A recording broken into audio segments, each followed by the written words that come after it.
Good morning student. कल हमने किया था ऑब्जेक्टिविटी इन हिस्ट्री, वस्तुनिष्ठता और इतिहास, जिसमें हमने किया था वस्तुनिष्ठता का अर्थ, उनकी मुख्य समस्याएं कौन सी थी और उनकी जो इतिहास लेखन कार्य करने के लिए वस्तुनिष्ठता लाने के लिए क्या कुछ आवश्यक है। आज हम उसी के साथ मिलता जुलता क्वेश्चन करेंगे, बायसनेस इन हिस्ट्री, पूर्वाग्रह, जिनको हम पूर्वाग्रह या पक्षपात भी बोलते हैं। तो बच्चों, जो वस्तुनिष्ठता और पूर्वाग्रह दोनों क्वेश्चन आपस में मिलते जुलते हैं। क्या है? आपस में दोनों मिलते जुलते हैं। दोनों को पॉइंट सेम ही रहेंगे, मीनिंग में भी थोड़ा थोड़ा दोनों की समानता है। तो आपको ये दोनों क्वेश्चन अलग अलग भी आ सकते हैं फाइनल पेपर में और कंबाइन होकर भी आ सकते हैं। तो हम करेंगे कि जो इतिहास में पूर्वाग्रह का अर्थ क्या है।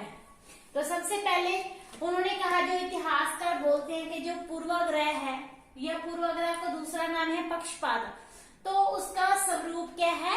सर्वव्यापी है। तो किसी न किसी रूप में ये इतिहासकार के इतिहास लेखन में अवश्य पाया जाता है। इसका कारण क्या है कि जो पूर्वाग्रह है उसके बारे में लेखक कहते हैं कि जब पहले क्या होता था कि अधिक व्याख्या होती थी। अधिक व्याख्या के कारण क्या होता था, जो इतिहासकार वो क्या करते थे, मध्यम मार्ग का अनुसरण कर लेते थे। किसका? मध्यम मार्ग का अनुसरण करते थे। फिर धीरे धीरे क्या होने लगा कि उन्होंने मध्यम मार्ग का अनुसरण करने की बजाय सिर्फ एक ही पक्ष पर इतिहासकारों ने जोर डालना शुरू कर दिया था। तो जिसके कारण उनके इतिहास लेखन में पूर्वाग्रह की जो प्रवृत्ति थी वो बढ़ती गई। तो जो बहुत सारे इतिहासकार ऐसे भी हैं जो कि निष्पक्ष इतिहास लेखन की और अपना ध्यान आकर्षित करते हैं। तो उनकी अवधारणा है कि इस बढ़ती हुई प्रवृत्ति को रोकने के लिए या इसको समाप्त करने के लिए जो इतिहासकार है उसको निष्पक्षता और पूर्वाग्रह या पक्षपात के बीच का मध्यम मार्ग अपनाना चाहिए। तो इनके अर्थ के बीच हम करते हैं कि जैसे कि पूर्वाग्रह तब से ही स्टार्ट हो जाता है जब इतिहासकार क्या करता है, अपनी रुचि के अनुसार विषय का चुनाव करता है। क्योंकि ये तो इतिहासकार पर डिपेंड है कि उसने कौन से विषय पर रिसर्च करनी है। तो सबसे पहले पक्षपात कहाँ आ जाता है कि जहां वो अपनी इच्छा के अनुसार विषय का चुनाव करता है। क्योंकि इतिहासकार वही विषय को चुनाव करेगा जो उसको आसानी से, जिसके बारे में उसको तथ्य मिल सके, जिस पर कम खर्चा हो। तो इसमें क्या है, इतिहासकार की रुचि पाई जाती है। तो यहाँ से क्या है, पक्षपात शुरू हो जाता है। दूसरा क्या है, जब उसने विषय का चुनाव कर लिया फिर वो करता है तथ्यों का चुनाव। क्योंकि पहले हम क्या है, टॉपिक रिसर्च करते हैं, फिर उसके रिलेटेड डाटा इकट्ठा करते हैं। तो डाटा मतलब तथ्य। तो जब वो तथ्यों का चुनाव करता है तो उसमें भी अपनी व्यक्तिगत रुचि का वो इस्तेमाल करता है। तो उसके जो इतिहास लेखन कार्य में पूर्वाग्रह का होना अवश्यंभावी माना जाता है। कि मतलब वो चाहते हुए भी ना चाहते हुए भी अपने इतिहास लेखन कार्य को निष्पक्ष नहीं पेश कर सकता। तो यहाँ ईएचकार में लिखा है कि जो तथ्य होते हैं वो क्या है, जैसे हमने पिछले लेक्चर में भी किया था कि वो मछली बेचने वाले की शिलापट्टी पर रखी हुई अलग अलग मछलियों की भांति होते हैं। तो इतिहासकार क्या करता है, उनको अपनी पसंद के मछली रूपी तथ्य का चुनाव करता है। फिर उनको घर ले जाकर अपनी मनपसंद व्याख्या का मसाला देकर अपने अनुसार पकाता है और समाज के समक्ष प्रस्तुत कर देता है। तो इन सारों के बीच क्या होता है, उसकी व्यक्तिगत रुचि का वो प्रदर्शन करता है। ये तो था उसका अर्थ कि पूर्वाग्रह का अर्थ क्या था। पूर्वाग्रह का अर्थ किसने स्पष्ट किया था? ईएचकार ने स्पष्ट किया। कौन सी उदाहरण दी थी कि वो उसके मछली बेचने वाले के पट्टी शिलापट्टी पर रखी गई अलग अलग मछलियों की भांति तथ्य होते हैं, जिनको इतिहासकार अपनी मर्जी के अनुसार चुनाव करता है और अपनी रुचि के अनुसार वो लोगों के समक्ष इतिहास लेखन कार्य करके इसको पेश करता है। नेक्स्ट हम करेंगे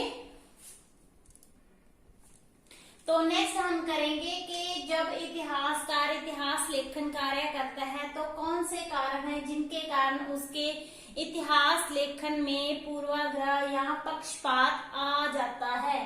तो इनमें सबसे पहले करेंगे सामाजिक वातावरण का प्रभाव। क्या करेंगे? सामाजिक वातावरण का प्रभाव। तो इसमें हम सोचते हैं कि जो हर इतिहासकार है वो सामाजिक वातावरण के अनुकूलित अपना इतिहास लेखन कार्य करता है, क्योंकि इतिहास किसका लिखा जाता है? मनुष्य या मानव का। तो इतिहास समाज की उपज होता है। तो जो इतिहासकार है वो कहाँ रहता है?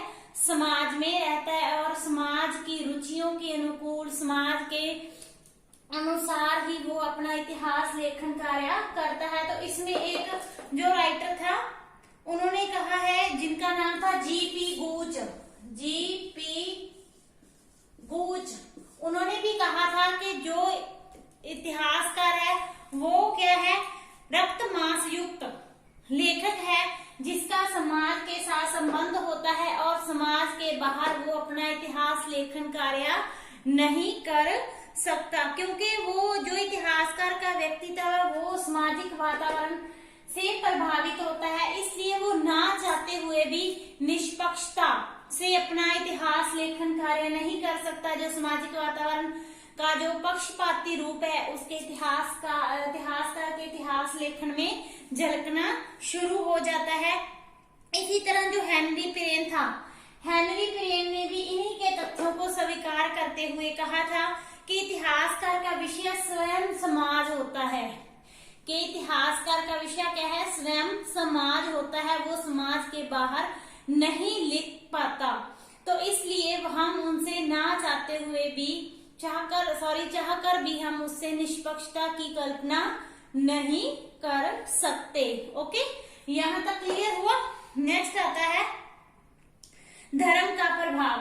तो हर इतिहासकार समाज में रहता है, समाज में रहते हुए उस पर उसके धर्म का या उनकी जाति का प्रभाव भी रहेगा। जैसे कि हमने वास्तुनिष्ठता वाले क्वेश्चन में किया था कि इतिहासकार पर उसके धर्म का प्रभाव भी पड़ता है। इसलिए जो इतिहासकार थे जैसे कि अरब और यहूदी इतिहासकार या हिंदू मुस्लिम इतिहासकार, इन इतिहासकारों के बीच आपस में मतभेद बने रहते थे, वो एक दूसरे को अपना शत्रु मानते थे।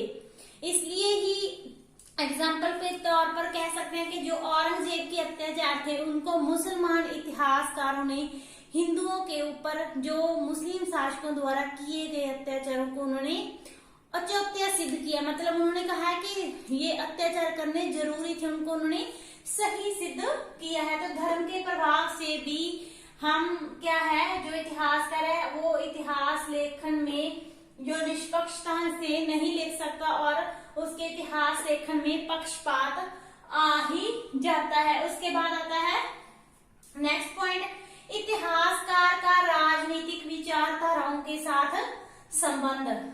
क्योंकि मानव क्या है? वो एक सामाजिक प्राणी है और समाज के साथ उसका संबंध होता है। समाज के बाहर हम उनके जीवन की कल्पना भी नहीं कर पाते। तो समाज में जो इतिहासकार है या मानव है उसका अलग अलग विचारधाराओं के साथ संबंध रहता है। जैसे कि लिबरल पार्टी होगी, राजतंत्र हो गया, प्रजातंत्र हो गया, पूंजीवादी हो गया, मार्क्सवादी हो गया। तो बहुत सारी राजनीतिक विचारधाराएं हैं जिनके साथ इतिहासकार का संबंध होता है। तो इन्हीं विचारधाराओं के कारण वो इतिहास के जो यथार्थ तथ्यों को जो इतिहासकार है वो अपनी दृष्टि से देखता है। इसके अलावा जो अलग अलग इतिहासकार है जिनको हम एग्जाम्पल के तौर पर लिख सकते हैं कि जैसे गिबन ने क्या किया था, अपने ही दृष्टिकोण का इतिहास लेखन कार्य में प्रयोग किया था। तो गिबन ने जो रोमन साम्राज्य के पतन में नैतिक कारणों को प्रधान कारण लिखा है। तो वही जो कार्ल मार्क्स था उसका दृष्टिकोण अलग था, उसने रोमन साम्राज्य के पतन का कारण आर्थिक व्यवस्था को माना है। तो इस तरह हम कह सकते हैं कि जो विभिन्न दृष्टिकोणों के कारण इतिहास में निष्पक्षता का समावेश संभव नहीं है। उसके बाद नेक्स्ट पॉइंट आता है तथ्यों का चयनात्मक स्वरूप। क्या आता है? तथ्यों का चयनात्मक स्वरूप। तो इसमें उन्होंने कहा था कि जब ऐतिहासिक तथ्यों का स्वरूप क्या होता है, चयनात्मक या चुनावात्मक होता है, जिसको इतिहासकार स्वयं चुनता है। तो इसी प्रकार के चयन या चुनाव में क्या है, इतिहासकार अपनी व्यक्तिगत रुचि का दिखावा कर देता है कि मतलब वो अपनी रुचि इंटरेस्ट के अकॉर्डिंग जो तथ्य है या डाटा है उसको कलेक्ट करता है। तो उसके बाद पूर्वग्रही विचारों के कारण ही, जो पक्षपात के कारण ही क्या है, एक घटना को अलग अलग इतिहासकार अपने अपने दृष्टिकोण से पेश करते हैं। एग्जाम्पल के तौर पर हम ले सकते हैं कि जो इतिहासकार था फर्रुखी, उसने औरंगजेब की नीति का समर्थन किया था कि जब औरंगजेब हिंदुओं पर जुल्म कर रहा था, उनके मंदिरों को ध्वस्त कर रहा था। तो वही जो था कैथोलिक या प्रोटेस्टेंट धर्म के बारे में कह सकते हैं। इसी तरह जो सर जादूना सरकार था, उसने औरंगजेब की नीति का विरोध किया था, क्योंकि वो एक हिंदू इतिहासकार था और जो फर्रुखी था वो एक मुस्लिम इतिहासकार था। तो इस तरह जो तथ्यों का चुनावात्मक स्वरूप है वो भी पक्षपात लाता है। नेक्स्ट पॉइंट हम करते हैं व्याख्या प्रधान इतिहास। तो इस संबंधी बहुत सारे इतिहासकारों ने अपने अपने व्यूज दिए हैं। इसमें जो सर G.R. एल्टन है, उनका कहना है कि इतिहास मात्र घटना नहीं है, इतिहासकार जिसे लिखेगा वही इतिहास होगा। कि मतलब हम एक घटना को इतिहास का नाम नहीं दे सकते, एक इतिहासकार जिस घटना का वर्णन करेगा वही को हम क्या बोलेंगे, इतिहास बोलेंगे। तो उन्होंने कहा था कि जो इतिहास है वो मात्र तथ्यों का संकलन नहीं है, बल्कि उसमें व्याख्या का भी महत्व होता है। तो उन्होंने कहा था, इसी तरह E.H. कार ने भी अपना मत दिया था कि जो तथ्य रूपी गुठली से अधिक महत्वपूर्ण भाग व्याख्या है। मतलब E.H. कार ने भी यही कहा था कि सिर्फ डाटा कलेक्ट करने से हम इतिहास नहीं लिख सकते। इतिहास हम तभी लिख सकते हैं जब एक इतिहासकार उन तथ्यों की अच्छी तरह से एक्सप्लेनेशन करेगा, व्याख्या करके हमारे सामने प्रस्तुत करेगा। तो उन्होंने कहा था कि मतलब इस बात पर इतिहासकारों ने जोर दिया था कि जो तथ्य है वो प्रधान नहीं है, बल्कि क्या है, इतिहासकार की व्याख्या प्रधान है। तो इसी तरह जो E.H. कार ने ये भी कहा था कि तथ्य स्वयं नहीं बोलते, इतिहासकार उन्हें बुलवाता है। कि मतलब डाटा कलेक्ट कर लिया तो इसका मतलब ये नहीं कि वो इतिहास बन जाएगा। अगर जो इतिहासकार है उनको अपने ढंग से एक्सप्लेन करेगा, फिर वो तथ्यों को बुलवाएगा।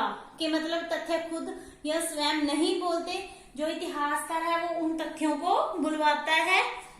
तो इसका मतलब यही हुआ कि जो इतिहासकार है वो इतिहास लेखन कार्य में अपनी इच्छा को प्रधानता देता है। इच्छा को क्या करता है, वो अपनी इच्छा को प्रधानता देता है। और इसी प्रधानता देने का कारण क्या है, पूर्वाग्रह पूर्ण दृष्टिकोण को अपनाना है। कि मतलब कि अगर वो अपनी इच्छा का क्या करेगा, प्रधानता देगा, तो क्या है, इतिहास लेखन कार्य में पूर्वाग्रह या पक्षपात आना स्वाभाविक है। उसके बाद नेक्स्ट आता है इतिहासकार की सीमाओं का ज्ञान। तो इसमें हम करेंगे कि जो इतिहास है वो हमें इतिहासकार की सीमाओं का ज्ञान भी देता है। कि हमें पता लग जाता है कि इतिहासकार ने निष्पक्ष लिखा है या पक्षपात के अंडर लिखा है। क्योंकि बहुत सारे इतिहासकार है जिन्होंने क्या किया है, बड़े बड़े महापुरुषों या शासकों के जीवन के बारे में लिखा है। तो जब कोई इतिहासकार किसी शासक के बारे में या महापुरुष के बारे में लिखता है तो कभी भी वो उसके विरोध में नहीं लिखता, हमेशा उसकी प्रशंसा करता है, उसे उसके गुणों का विवरण देता है और जो उसके अवगुण है उनकी अवहेलना करता है। तो इतिहासकार का जो इतिहास है वो हमें इतिहासकार की सीमाओं का ज्ञान देता है।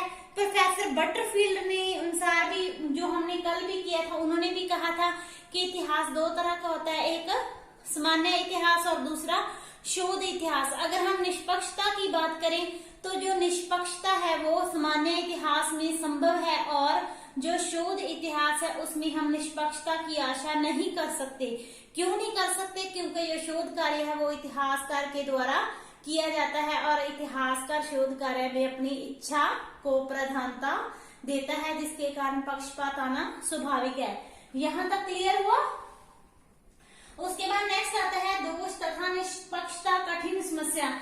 बहुत सारे इतिहासकार मानते हैं कि जो इतिहास लेखन कार्य में निष्पक्षता एक कठिन समस्या बनी हुई है, क्योंकि जो रक्त मांस का जो बना लेखक है वो चाहते हुए भी अपने आप को निष्पक्ष नहीं बना सकता। क्यों नहीं बना सकता? क्योंकि बटरफील्ड का ये कथन संभव यथार्थ प्रतीत होता है कि ये सत्य है कि इतिहास में निष्पक्षता असंभव है और इसकी प्राप्ति का दावा करना एक बहुत बड़ी भूल है।